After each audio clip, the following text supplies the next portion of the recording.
At the age of 12, my life took a dramatic turn when my family relocated from Kenya to Canada.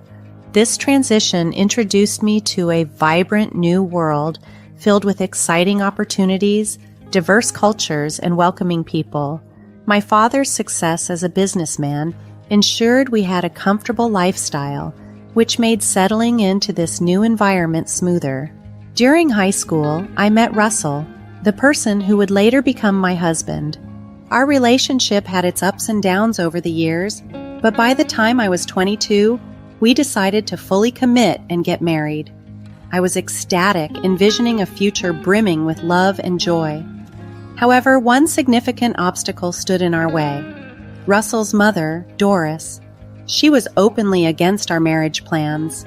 I couldn't shake off the feeling that her objections were rooted, at least partially, in my Kenyan heritage.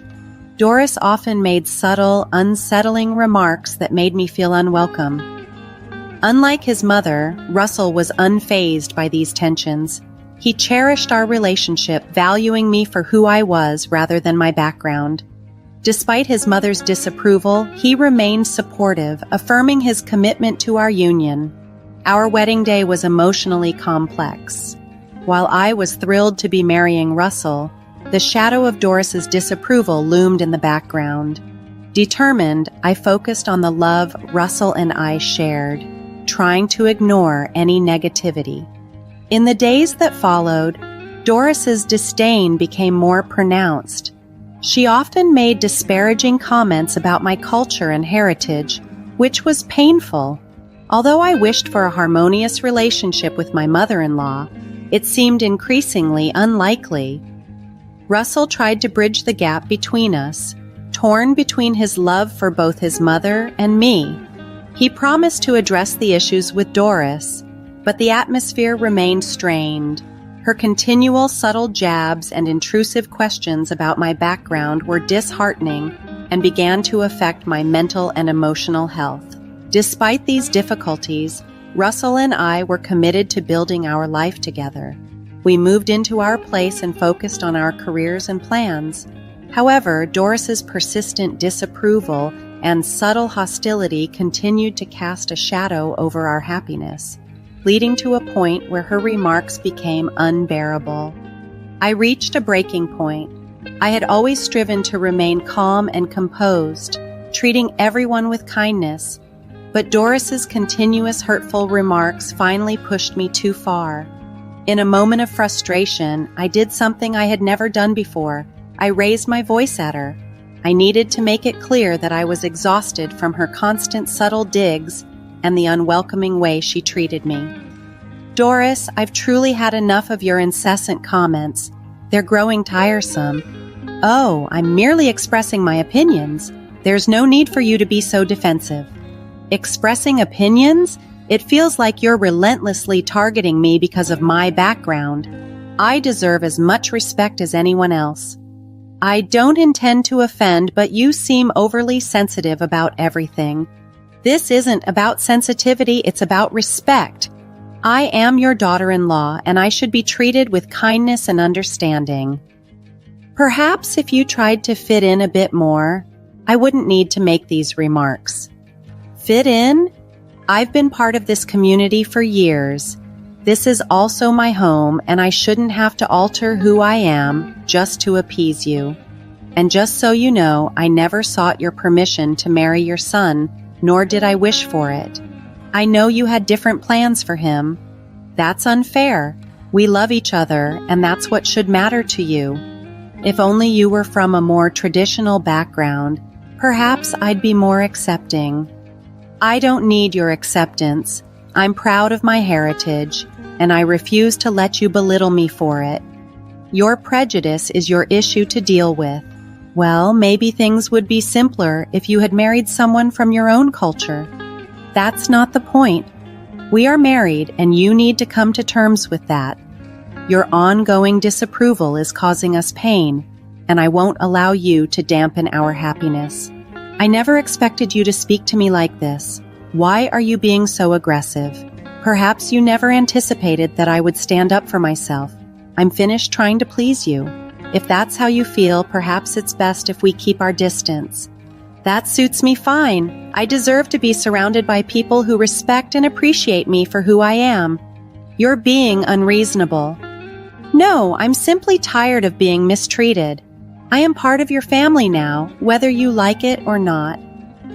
And it was time for her to start treating me accordingly. If she couldn't manage that, then perhaps it was best for us to maintain some distance. "Suit yourself," she replied. "I will, thank you. And I hope you take some time to reflect on how your actions are affecting your relationship with your son," I responded. I decided it was time to leave. "Maybe when you're ready to treat me with the respect I deserve, we can have another conversation. Until then, take care." With that, I left the room, feeling a tumultuous mix of anger and sadness. Confronting Doris was difficult, but standing up for myself was necessary. From that moment, I knew my relationship with her might be irreparably damaged, but I felt confident in my decision. I deserved respect and wouldn't tolerate any more subtle jabs or hurtful comments. My focus had to be on my marriage and building a joyful life with Russell, regardless of Doris's disapproval. When I shared the details of our confrontation with Russell, he surprised me by fully supporting me. He even went as far as to tell his mother that she needed to treat me with respect. However, the situation escalated dramatically when Doris threatened to disown him as well. This was a shock to both of us, and I could see the pain it caused Russell. His mother's willingness to disown her son because he defended his wife was heartbreaking. Yet this difficult situation helped us realize something crucial. We didn't need toxic people in our lives, even if they were family. We deserved love and respect, and if someone couldn't provide that, they didn't deserve a place in our lives. As tough as it was to see Doris behave this way, it served as a wake-up call for Russell. He began to understand that his mother's negativity and disapproval were only holding him back from true happiness. It was time for him to move beyond the toxicity and build a life with me based on love and mutual understanding. Months passed since Doris cut ties with us, and although Russell was deeply affected by his mother's decision, he still missed her despite everything she had said and done. Wanting to support him in finding closure and perhaps paving the way for reconciliation, I planned a dinner date at Russell's favorite restaurant, hoping it would offer him some comfort and maybe even a new beginning. When we arrived at the restaurant and I gave my name, the maitre d' at the front desk looked puzzled and informed me that my name was on the blacklist. This took me by surprise, as Russell and I had always been regular patrons there. Confused and hoping to clear up the misunderstanding, I requested to speak with the manager. To our astonishment, the manager emerged, revealing herself to be none other than Doris. During the months we hadn't seen her, she had been busy expanding her portfolio, which now included managing this very restaurant, Applebee's, our favorite spot. It seemed too calculated to be a mere coincidence. Seeing her there, I felt a surge of shock and disbelief at her pettiness. Well, what do we have here? I never thought I'd see the day when you two would show up at my restaurant, Doris greeted us, not missing a beat in informing us that we were not welcome. Unable to hold back his frustration, Russell began to raise his voice, creating a scene in the restaurant. I found myself torn between backing Russell and trying to prevent the situation from escalating further. Doris, we didn't come here to cause trouble. We just wanted to enjoy a peaceful dinner. I tried to reason with her. A peaceful dinner? With the likes of you? I don't think so. It's quite amusing to see you both here, practically begging to be let in after everything that's happened, she retorted smugly. What are you talking about, Mom? We've always loved this place and now you're saying we're not welcome? Russell was incredulous. It's quite simple. When you choose to marry the person against my wishes, I had to make a decision. I couldn't allow my son to make such a dreadful mistake. So, I decided to safeguard my business from your poor choices, Doris explained coldly. You're sick, Mom. It's disgusting that you're doing this on purpose just to spite us, Russell accused, his voice filled with dismay. Oh, please, Russell. I'm just looking out for my reputation. I can't have people like you associating with my business, Doris dismissed. This is ridiculous, Mom. You're choosing your bigotry over your son. I thought you were better than this, Russell lamented, the hurt clear in his voice. You're the one who chose this path, Russell. Don't blame me for the decisions you've made, Doris retorted sharply. As she spoke, the eyes of everyone in the restaurant were fixed on us, casting an uncomfortable spotlight. It felt deeply embarrassing to be escorted out of Applebee's, a place we once enjoyed freely. Let's just leave, Russell. Arguing won't change her mind, I suggested quietly, eager to escape the escalating tension. You're right, Janice. It's not worth it, Russell replied, disappointment etched on his face. And don't come back. No one wants you here, Doris called out after us, her voice filled with disdain. With that, we stepped out of the restaurant and started to wander aimlessly down the street. Russell was deeply upset, so I encouraged him to open up about his feelings, especially his connection to Applebee's. Let it all out, Russell. How are you really feeling? I know Applebee's was more than just a restaurant to you. Applebee's. It was a place where my dad and I bonded.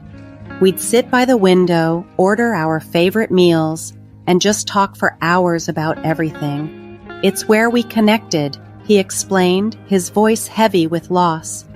It sounds like such a meaningful place for you, and I can't believe Doris would use it to hurt you like this, especially knowing how much those moments with your dad meant to you.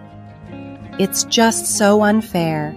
She knows how special Applebee's is to me, and yet she chose to use it against us just because she doesn't approve of our marriage.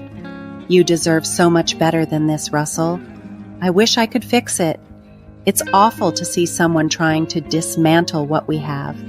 I always thought family was meant to support each other, not pull one another apart. It's tough to make sense of why she'd act this way, but sometimes people let their biases get the best of them. We might not be able to change that, but we can choose our response, I reassured him. You're right, I'm done letting her negativity affect us. What matters is that we have each other. Exactly. We'll face this together. And actually, I have some news that might brighten your day a bit. What's that? He asked, curious despite the somber mood. Well, it turns out my dad recently acquired the entire block of buildings on this street, including Applebee's. Really? Why didn't you mention this before? It just happened. He finalized the deal with the investors recently. I was still grappling with the uncertainty of how everything would unfold. I had planned to share the news about my dad owning the complex during a celebratory dinner at the restaurant. That's incredible, Janice. I need to congratulate him later, Russell said, genuinely impressed. We can do that later, but right now there's something else we need to address about your mom, I replied, hinting at a more immediate concern. You see, my dad's quite formidable when it comes to business matters. He won't take kindly to how Doris treated us. He's going to handle this situation. Feeling a mix of urgency and necessity, I decided to call my dad right then and put him on speakerphone so Russell could listen in. I explained everything that had transpired at Applebee's. My dad was upset by the news. I knew Doris wasn't fond of you, but to kick you out of a restaurant, that's a new low. I'm sorry I hadn't reviewed the documents sooner. I only recently received the title deeds for this property and I haven't had the chance to evaluate all the managers yet. But rest assured, I'll take care of this immediately. He reassured us, don't worry at all. Give me 20 minutes and I'll be there to sort this out personally. Hearing my dad's determined words brought me a sense of relief but also a bit of concern. I knew he was capable of handling the situation, but I hoped it wouldn't escalate into something messier. My dad is not someone to be trifled with, especially in business. He is also a firm believer in treating customers with fairness and compassion. So, Russell and I waited nervously near the restaurant, trusting that my dad would resolve the issue appropriately. We weren't sure exactly what he planned to do, but we believed in his judgment. Moments later, my dad arrived and we followed him back into Applebee's. He walked with a confident stride that suggested he was ready to take on whatever needed to be done. As he entered, he called out for Doris, loud enough for everyone inside to hear. The tension in the restaurant was palpable as heads turned to watch the unfolding scene. Doris stepped forward, visibly annoyed by the interruption. Doris probably thought she could dismiss my father as easily as she had dismissed us, but my dad is not one to be brushed aside lightly. He raised an eyebrow at her and began with a tone of faux concern. "Doris, my dear, it seems you haven't been keeping up with the latest developments. Did they forget to inform you about the new owner of the 2nd Green Avenue complex?" Doris appeared visibly shaken, clearly caught off guard by the turn of events. "What are you talking about? Who is it?" she stammered, confusion laced in her voice. My dad couldn't suppress a small, knowing smile. "Well, that would be me. I'm the new owner, and I must say I've been here for less than a week, and I'm already encountering troubling complaints about your management." Doris's complexion turned a shade paler as the reality of her predicament dawned on her. "I didn't know that," she muttered, flustered. "Well, perhaps if you had checked your emails or paid closer attention to what's happening around you, you might have known. But it's too late for apologies now," my dad responded with a chuckle. It was satisfying to see Doris on the receiving end of the type of treatment she had meted out to us. Russell, who had been quietly seething by my side, stepped forward and said with resolve, "You had no right to treat us, or anyone, the way you did, especially Janice. Oh, we've always known you to harbor ill will, but as someone in charge of a public establishment, you should have been the first to understand that discrimination based on personal prejudices is unacceptable. You've clearly violated that principle, and I don't think you're fit to manage this place." Doris, now desperate, pleaded, "Wait, I'm sorry, I didn't realize. Even if you didn't know he was the owner, you should have treated all customers fairly without letting your personal biases interfere," I added firmly. "Please, let's discuss this privately." Doris tried to salvage the situation. "There's no need," my dad interjected, his voice loud enough for the bystanders to hear. "I believe everyone here would be interested to know that the person managing Applebee's, who allowed her racism to affect her professional duties, is no longer part of the staff." The murmurs in the restaurant grew louder, fueled by the unfolding drama.